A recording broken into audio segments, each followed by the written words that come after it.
Shalom muvandimwe, Imana igumugisha kuba ukanze kuri iyi video. Ndagushimiye kuba ukomeje kudukurikira.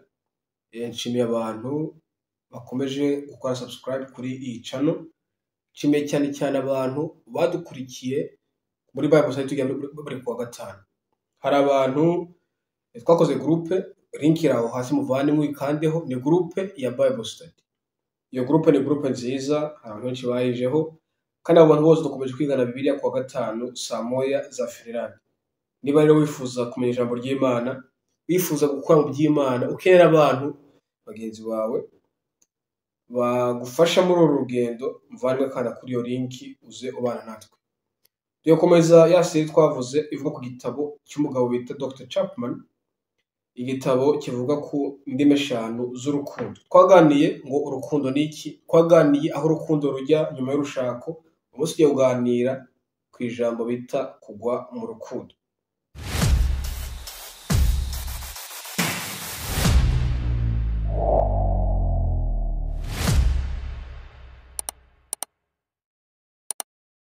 Ngo munsi umwe Dr. Chapman yari yicaye ahantu, bavuga ngo yicaye muri biro, ngo haza umukobwa w'imyaka 36 ngo araza kubita urugi. Yinjira muri biro. Maze kwinjira muri biro, ngo Chapman amurebye aravuga se uyu mukobwa ko muzi, witwaga Janice. Umukobwa ko muzi ko ari umuntu ufite indangagaciro nzima, ari umuntu witwara neza, ari umuntu navuga ngo yatangira ubuhamya ko ari umuntu mwiza. Icyabiteye kugira ngo aze nta randevu afite, cya kabiri aze n'akavuyo akubita urugi yinjire muri biro. Hari n'abandi bantu barimo. Ngo Dr. Chapman amubonye aramubaza se Janice byagenze bite, aramubaza umeze neza. Undi namusubiza ati ngo umeze neza cyane. Ikindi ngara ijambo rivuga ngo ntabwo nigeze kumera neza nk'uko meze uyu munsi. Ngo yari afite ibyishimo byinshi bitewe n'ibintu yagize ute yari yabonye. Dr. Chapman ngo yaramuganirije amubaza se niki cyabaye ko wishimye. Aramusubiza ati ngo ngiye kurongorwa. Mwibuke yuko uyu ni umukobwa umaze igihe kirekire. Turamwita umukobwa of course muri context y'ubuzima bwe, kubera ariko bigaragara ko yari amaze igihe kirekire atari yarongorwa. Ngo mu gihe yaragezemo, ngo Dr. Chapman amubajije ikintu, ngo aramusubiza ati ngo ngiye kurongorwa. Dr. Chapman aramubaza ati ugiye kurongorwa nande? Undi nawe aravuga ati ngiye kurongorwa n'umusore bita David Gaspar. Ngo ni umusore bahuye bakundanye igihe gito, ngo ni umusore bahuye mu byumweru 3 byari bishize. Janice ngo yaje kubwira Dr. Chapman kuko n'umugabo nyine amufashaga mu buzima bwe, umugiraga inama. Ngo aje kumubwira iyo nkuru nziza y'uwo musore bahuye nawe. Muvandimwe, ngarutse kuri uyu mukobwa, ngarutse kuri iyi nkuru kugira ngo twinjire muri iri jambo rivuga ko kugwa mu rukundo icyo ari cyo. Wakwibaza se niki cyari cyabaye kuri Janice? Yari yaguye mu rukundo, ibitekerezo bye byari byabaye uyu musore gusa, byari byabaye uyu bita David. Muvandimwe, kuri we yaba ari undi, kuri njyewe yaba ari undi, ariko umuntu ngo ni igihe ageramo akaba mu rukundo atikontorora, nta kontorora amarangamutima akagirwa n'amarangamutima. Ngo uyu Janice yari yaguye mu rukundo. Ngo kuri we uyu musore bita David niwe musore mwiza ku isi, nta kosa mubonaho. Ikimenyimenyi ngo byumweru 3 gusa barakundanye, ngo yari yemeye yuko agira ute. Uyu mukobwa Janice yari mu bicu, yari yishimye kandi yari yizeye yuko azabana na David akaramata. Yari umusore mwiza kuri Janice, yari umusore kuri Janice bivuga ngo ni ibintu byakozwe n'Imana. Ni umuntu Imana yamuhuje nabo kugira ngo amubare umubabaro yaramaranye igihe kirekire. Muvandimwe, ikibabaje ngo nuko benshi mu binjira mu rushako ngo bafite amarangamutima Janice yari afite, ngo bari mu bicu, bari mu rukundo rw'amashanyarazi, aho umukobwa ahura n'umuhungu ufite isura se, ufite igihagararo se, ufite ijwi se, haba hari ikintu mubonaho kimushimishije, ngo agatwarwa, amarangamutima agatwarwa. Nubwo ibyo bintu byose yara kumutwara, ngo amashanyarazi agahura, ngo yabara guhura umuntu akagwa mu rukundo. Iri niryo jambo ryanditse muri iki gitabo cyanditswe na Dr. Chapman. Muvandimwe, aya ni amagambo akomeye tujya kuganira uyu munsi. Iyi concept muvandimwe yacumuje benshi. Iyi concept tujya kuganiraho yacumuje benshi. Uyu ni umusozi abari bari abakristo, abari bari abaririmbyi, abari bari ababwiriza. Kubera uyu musozi tujya kuganiraho uyu munsi, benshi bavuye mu by'Imana. Hari indirimbo nkunda cyane yaririmbwe n'abasore nibagiye ikorane ngo yitwa iki, baravuga ngo njyewe nizeraga Imana, njyewe nari umuririmbyi, ngo njyewe nari umucuranzi, njyewe nari umubwiriza, njyewe nari umuntu ukorera Imana, ngo Satani ngo antega ubutunzi, ngo Satani antega abakobwa, ngo Satani antega abasore, ngo Satani antega ibintu bitandukanye, ngo ndagwa, ngo none ngo bigenze nte. Iyo ndirimbo ndayikunda cyane muvandimwe.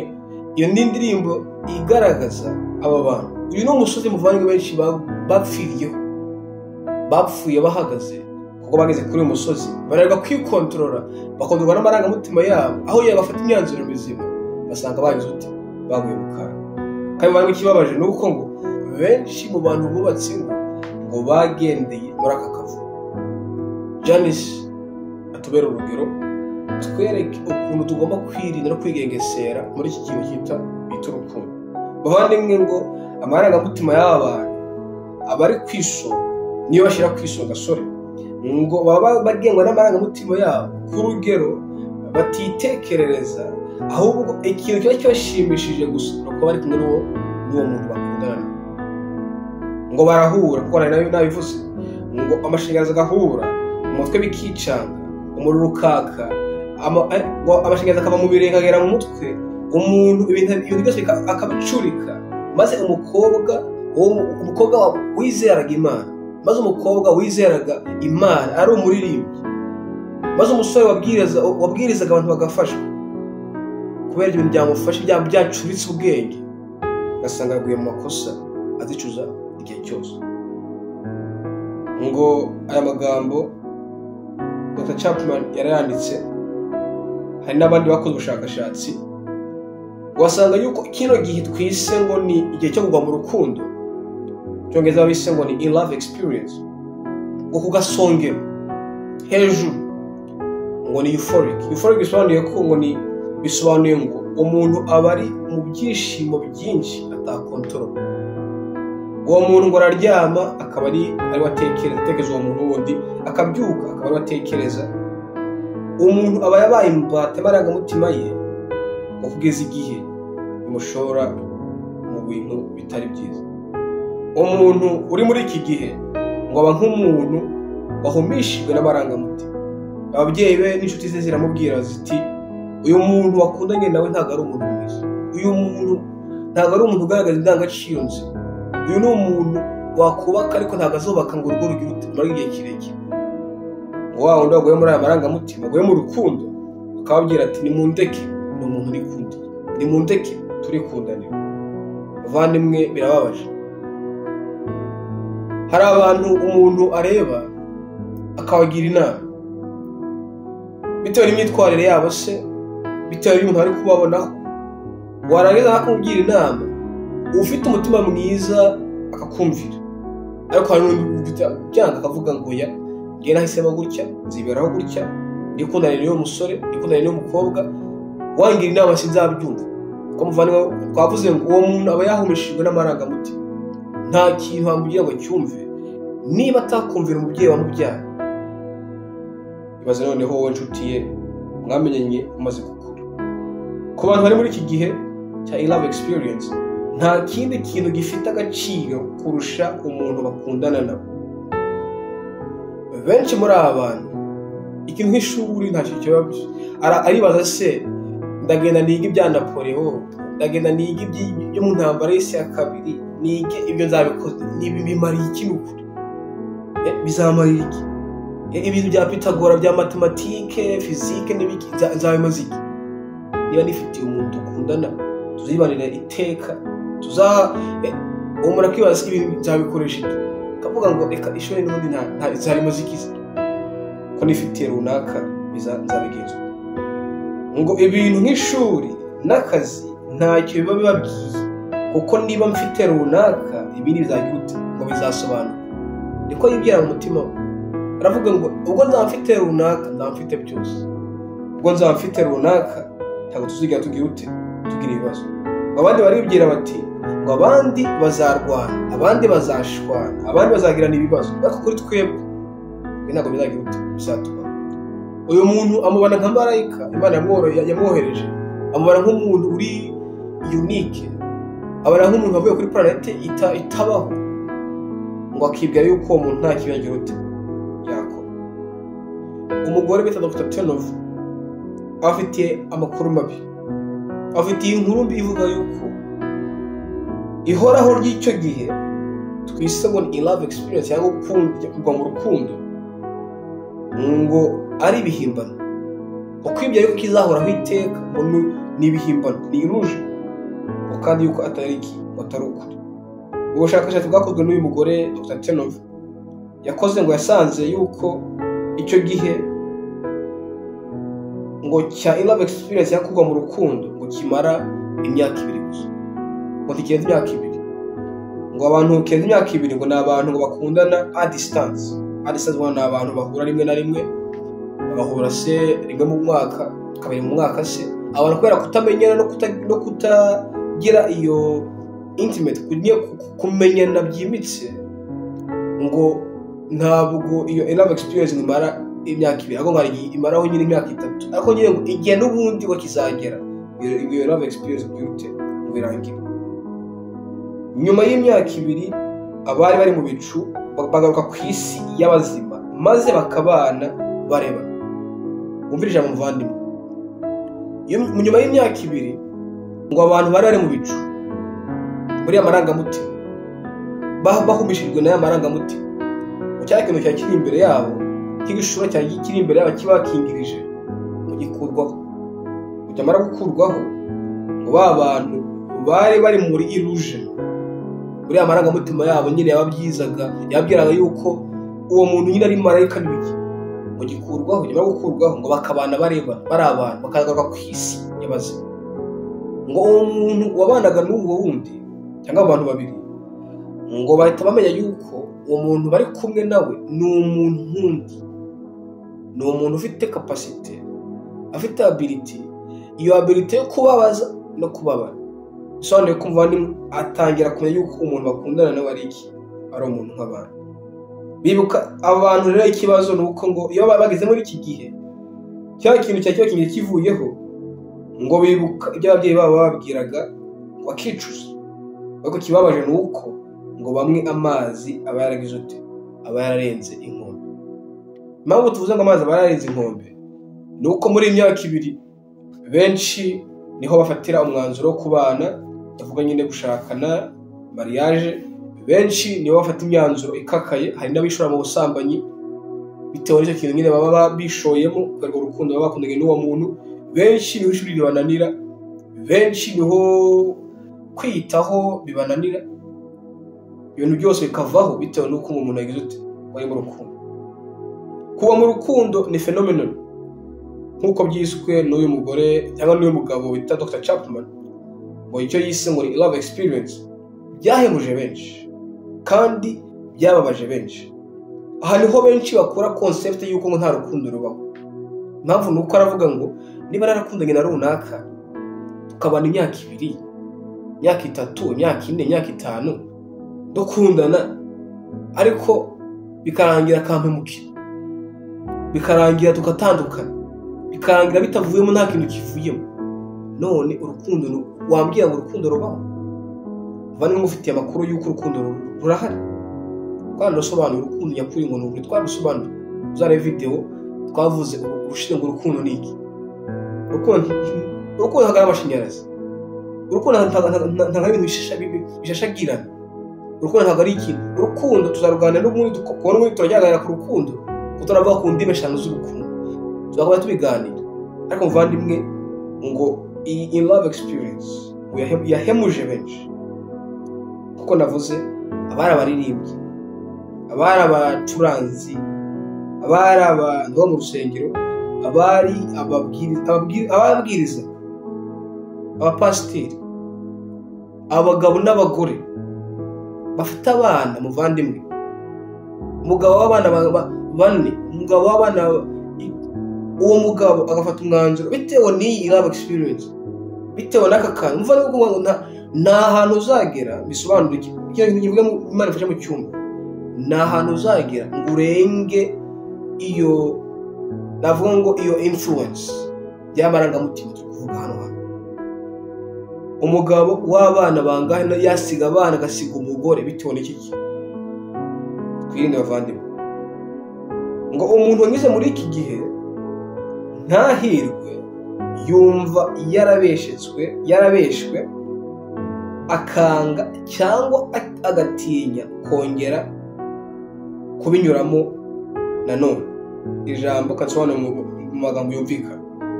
Umuntu wanyuze muri iki gihe cya love experience ngo aratinya cyangwa akanga kongera kubinyuramo nanone. Bisobanuye ngo ni umuntu utinya gukundana, kuko aravuga ngo sinshaka kongera kunyura muri iki kintu cyarangiye. Aravuga ngo kazini nkundana n'abantu nyine rimwe na rimwe, ngo nta rukundo ruhari n'ubundi. Agenda mu mibare akavuga ngo runaka azamvanaho kino kintu, runaka ameze gutya, reka mukoreshe muri ubu buryo. Kanagira umuntu agiye mu mibare ngo nta rukundo ruhari. Yumva yarabeshwe n'ubuzima akanga abantu. Urugero yakundagamo wa muntu, urwo rugero agira ute? Amwangamo. Yaramukundaga kuri 100%, ijana ku ijana. Urwango rufata 100%, amwanga urunuka. Bivandimwe, tugomba kwirinda twishore mu bintu bitari byiza. Iyo bageze mu rugo bavandimwe, baravuga kuri abantu bafashe umwanzuro wo kubana, ngo bavuye muri bya bicu, buri wese akamenya mugenzi we. Umwe abyuka agasanga umuvandimwe we babana batandukanye. Umwe akunda kwibyukira kare, undi akunda kuryamira, undi akunda gusura abantu, akunda ibintu abamo byacitse, undi agakunda kwicecekera, undi agakunda gusura, ndavuga ngo nyine gusura abo mu rugo, famiye, undi agakunda ibindi. Bagasanga ari abantu bagize batandukanye. Iyo bageze muri iki gihe, benshi mu bantu bashakanye, ndavuga kuri ya myaka 2, iyo bamaze gushakana bari muri bya bicu, imyaka 2 imaze kugera cyangwa mbere yaho, ngo cya kintu cyari kiri ku maso yabo cyarabahumishije kimaze kuva, bagasanga batandukanye. Ngo benshi muri aba bantu icyo bakora, baravuga ngo nta rukundo uyu muntu akinkunda. Uyu muntu ntabwo, kubera kakantu kavuyoye kamuhumishaga, akavuga ngo nta rukundo ruri hagati yanjye n'uyu muntu. Icyo akora, aravuga ngo kubera nta rukundo kubona muri uyu muntu, reka nongeye gushakisha urukundo ku bandi. Akavuga ngo reka nshakishe ya experience, nshakishe ya marangamutima. Avuga ngo agiye gushakisha in love experience, ashaka kongera kugwa mu rukundo nanone n'undi muntu. Kuko kuri we yavuze ngo nta rukundo ruri hagati y'umugore we, hagati ye n'umugore we, cyangwa hagati ye n'umugabo. Muvandimwe, uko ni ukwishuka. Mabara kwishuka nuko nufata umwanzuro wo kubikora muri ubwo buryo, uzagera hahandi cya kindi kigukingire cyongere kiveho, wongere ukomeze muri iyo secret uyimare mu buzima bwawe bwose. Bitewe nuko urukundo nyakuri ntabwo ari amarangamutima tuvuga hariya, ntabwo ari bya bintu umuntu yumva ka kintu kiri imbere cyamukingirije, umuntu akibwira yuko umuntu bari kumwe nawe ari marayika. Ahubwo urukundo nyakuri ni amahitamo yo kubana n'umuntu, kuko twabuze ubushize ngo ukavuga ngo uri umugabo wanjye, uri umugore wanjye, mpisemo kugukunda, mpisemo kugukunda no gushyira ibintu byawe cyangwa ibyifuzo byawe, inyungu zawe ubishyira mbere y'izanjye. Urwo ni rwo rukundo. Nugendera kuri ibi bintu, gushaka y'amarangamutima n'ay'amashanyarazi, nubwo ari byiza nabyo tuzakuganiraho mu kanya, ukabishakisha, uzahora muri iyo seke ivuga ngo ndashakisha. Uzashakisha n'umuntu, nimara kumenyerana birangira uvuga ngo nta rukundo ruri hagati yanjye n'uyu muntu, ugashakisha undi muntu. Irinde muvandimwe, ndabwira abagabo, ndabwira abasore, urugo ni ikintu gikomeye. Urugo harimo abana, urugo harimo uwo muntu afite capacity yo kubabaza, uwo muntu afite capacity yo kubabara, uwo muntu muri kumwe ni umuntu nkawe. Ntabwo nk'uko wababara niko nawe yababara. Kandi ayo marangamutima nimutavuga ngo mugiye kubana mutagendeye ku marangamutima, ahubwo mubane bitewe n'igihango mwagiranye, mubane bitewe n'amahitamo mwahise, mubane bitewe n'abana banyu mufitanye, mubane bitewe na Kristo wabahuje. Byose nimutabikora muzahora mugenda muri iyo sekre yo gushakisha. Ari bavandimwe, umubiri wacu ukomeze, urarya ntuhaga, uranywa guhera turi abana twararyaga, na n'ubu turacyarya. Umubiri wacu urareba nturuha. Iri jisho muri kubona kuva ndi umwana, kuva navuka ndacyakanuye, ndacyareba. Amatwi yacu arumva ntaruha, akanwa karavuga ntikaruha, ubwonko buratekereza ntiburuha. Nawe marangamutima yawe azashaka ntazigera aruha. Nudafata umwanzuro ngo ukunde umugore wawe, ukunde umugabo wawe bitagendeye ku marangamutima. Amarangamutima arashukana, umutima urashukana. Fata umwanzuro wo gukunda umugore wawe utagendeye ku marangamutima. Twavuze kugwa mu rukundo ni experience, bavuga ngo ni love experience. N'umuntu amarangamutima ye amufata ku rugero atikontrola, umutwe bikicurika, ubwenge ntibufate imyanzuro mizima. Aho umuntu azagenda vane ibintu birababaje, aho umukobwa n'umusore bandikira kugeza saa 10 za mu gitondo, aho umukobwa n'umusore bandikira kugeza saa, umukobwa yirengagije ko afite akazi mu gitondo, umusore yirengagije ko afite ishuri mu gitondo, bakandikira kugeza saa 10 za mu gitondo. Ubwenge babwacurana, ibintu birabiri. Umuntu ntabwo aba agitekereza rationally, ntabwo atekereza neza, afata imyanzuro ahubutse, afata imyanzuro igendeye ku marangamutima ye agahemuka. Twirinde. Abandi mwe yakurangiza ku magambo bari mu gitabo ubutumwa ku basore, igitabo cyanditswe na Ellen G. White. Ni igitabo cyiza cy'amagambo akomeye. Nk'uko narivuze, paje 455, igitabo cyandikiwe abasore, igitabo cyiza. Kandi nk'uko bisobanutse, ntabwo kwandikira abasore ngo ntuvuye ku rukundo, kuko abasore igihe baba barimo n'igihe cyo guhitamo. Kanusome mu gitabo nk'uko narivuze, paje 455, ahantu hari igitekerezo, ahandi handitse umutwe w'amagambo uvuga ngo urukundo rw'agaharo ntirwera. Aranditse ngo igitekerezo cyo gushingirwa gisa n'igifite imbaraga iroga igatwara intekerezo za benshi mu basore. Abantu babiri barahura bakamenyana, bagakundana by'agahararo, maze intekerezo zabo zose zigatwarwa rwose. Ubwenge bwabo buhinduka impumyi, kandi gushyira mu gaciro kwabo kukavaho. Bene abo ntibazumvira inama n'imwe bagirwa cyangwa ngo bumvire ubuyobozi ubwo ari bwo bwose, ahubwo batsimbarara mu nzira bishakira batitaye ku ngaruka bizazana. Aya ni amagambo yanditswe na Ellen G. White yandikiye abasore.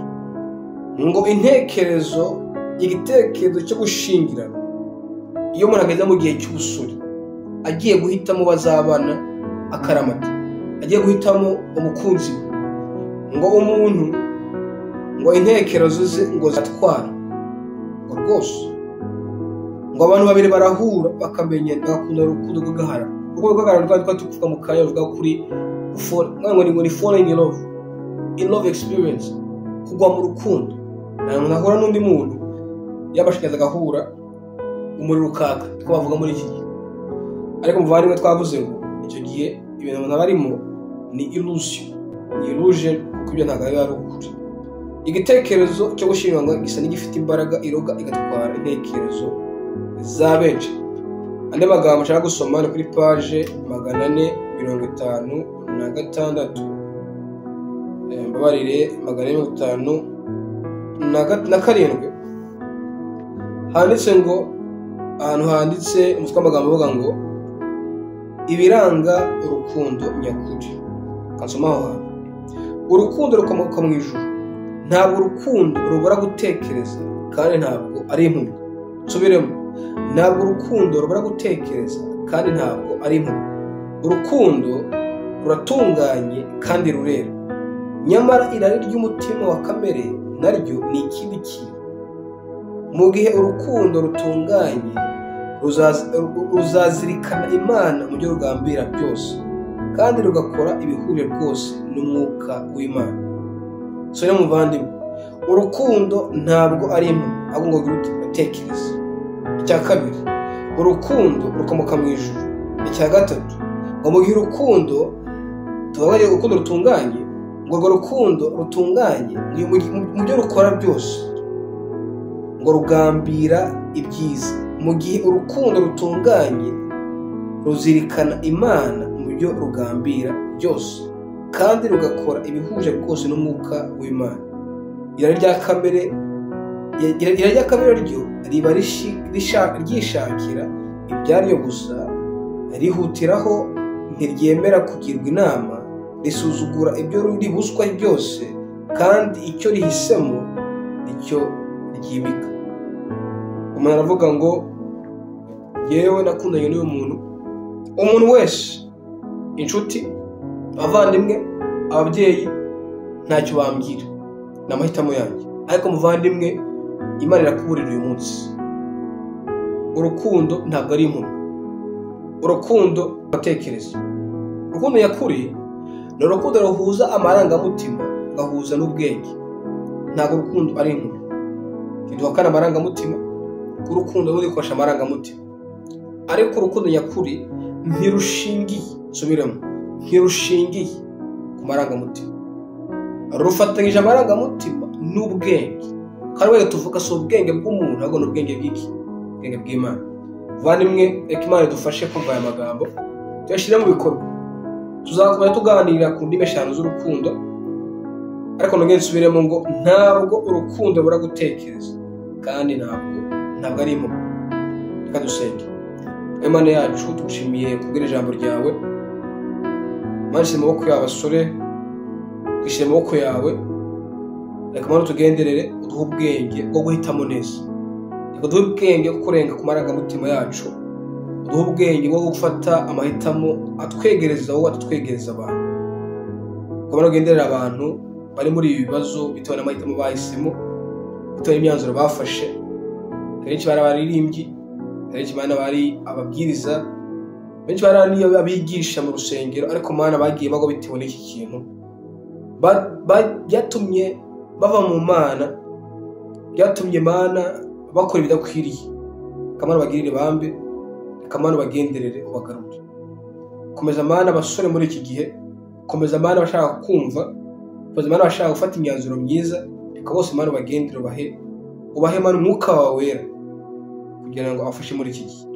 Imbaraga zikoze kubana natwe, reka Mana uhumugishe umuntu wese yagiye video umugendere mu izina rya Yesu. Amen.